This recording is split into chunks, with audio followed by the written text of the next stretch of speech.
Hi, I'm Joshua Ponsafo of the New African Concept. This is Ghana Matters, a monthly presentation from the quarters of the New African Concept that seeks to give an overview of major highlights that went on in the course of the month, and then we give our perspectives also to it. This is also part of our tributaries of contribution to the subject of nation building and national transformation. Well, this month, January, had a number of incidences, the likes of the Alpha Hour saga, and then the issues surrounding the National Cathedral, as well as, the resignation of key personalities like the Minister for Trade and Industry and then the Minister for Agriculture. And then amidst others, we also had the public account hearing and then the publication by the Auditor General. So these are several others that happen. But for the want of time, we want to scale on two of them. That is the Alpha Hour issue, as well as the publication by the Auditor General or the Auditor General's report. The Auditor General's report presents as an annual reportage from the Office of the Auditor General that gives an audit or an overview of the various ministries and then institutions, how they spend their resources, and then also to give the average citizen the ability to also have access to misappropriated funds. The idea of the publication is such that there will be further investigations so that people will be surcharged and then the necessary law will have its course.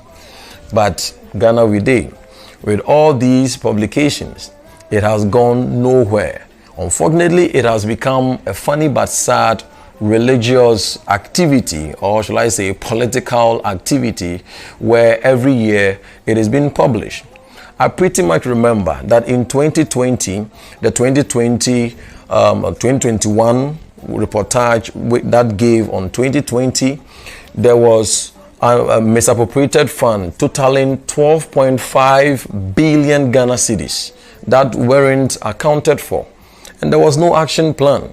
No wonder by 2021, unaccounted amount of money scaled from 12.5 to 17.5 billion Ghana cedis. This year's report, which actually represents that of last year, only God knows. As you can see, it is quite sad.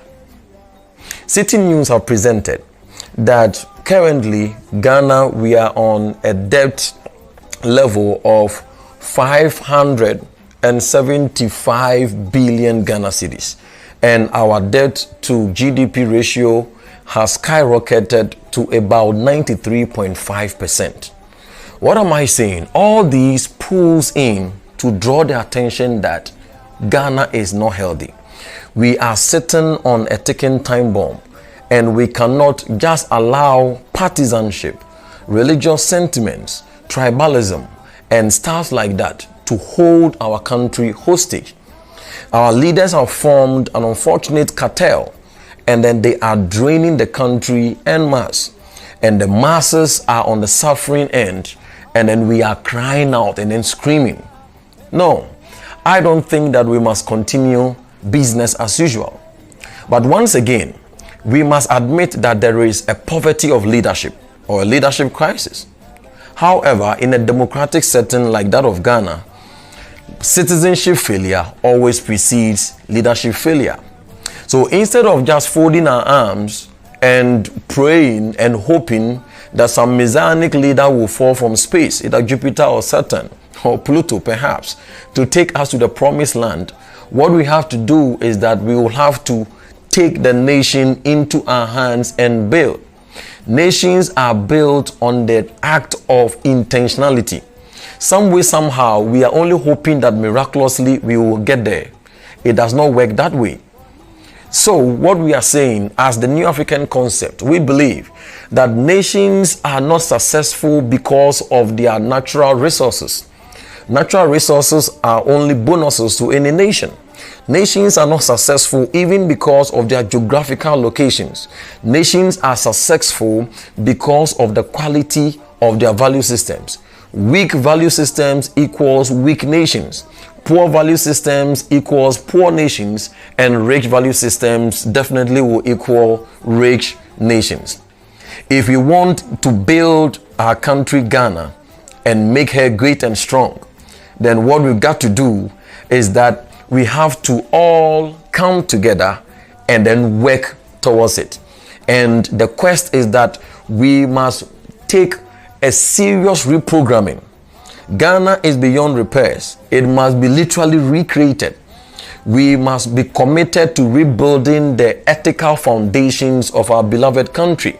If we want to see a sustainable stretch of impact, then we must be given to a whole revolutionary reprogramming. Herein lies the burden that all of us must commit to, because a country's or a nation's leadership is only a reflection of the norms, the maxims, the dictums, and then the values of the citizenry. Then on the other note was that of the Alpha Hour. I've written a lengthy article on it, and then I think that it summarizes my thought. For now, what I'll just say is that we thank God for, I want to seize this platform to appreciate my brother and friend, Pastor Elvis Ajiman of the Alpha Hour and then Grace Mountain. It is obvious that you are doing a great work, and all of us must support. And I think that there are other online platforms as well, calling Christians or believers together in the heart of corporate prayer, which is very great and then sound. The caveat, therefore, is this, that we cannot build a nation only on prayer. I am a Christian and also in ministry, and the place and role of prayer cannot be underestimated. However, in the transformation of nations, it does not ride on miracles. It rides on 3 P's, which we call principles, processes, and procedures. And this is a clarion call, especially to the believers and to the church. The pulpit stands unparalleled and unrivaled when it comes to her capacity to transform the nation. Statistically, Ghana presents a 72.1% Christian nation. And if anything at all, even if we take it to be 60%, what it means is that every Sunday, at least, the church, through her pulpit and through her men of God and then apostles and preachers, is addressing more than half of the population of this country, 30.8 million people. So the pulpit on a weekly basis is addressing about 16 million people, and there is no force, there is no movement, there is no institution that garners such influence. The question is, what has the church done and what is the church doing with such massive influence?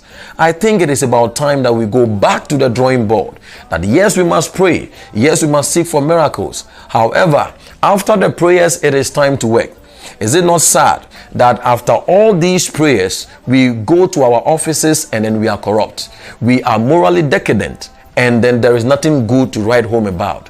Herein is the heart and the need for transformation, that Christianity goes beyond a chase after miracles, but rather it focuses on the transformation of the heart and minds of her professionals or the people that profess Christianity. This has been another, or the first session of the Ghana Matters. As we said, we'll be coming your way on a monthly basis as we assess major highlights of whatever transpired in the course of the month. For this month, our message that I want to leave you with is that we must all be committed to intentionally build the ethical, or to rebuild the ethical foundations of Ghana by taking a critical look at our value systems. And then also a little message to the church is that we have a lot of influence, but we are underutilizing it. Let us go beyond the prayer, beyond the church services, and be committed to the process of change. We need to focus on bringing believers from just praying in tongues and paying tithes and offerings to a place of radical transformation. I believe that the greatest contribution of the church, before we talk of social provisions, the greatest contribution of the church to nation building is in the production or the release of men and women with the heart and life of Christ. Stay blessed, and then see you.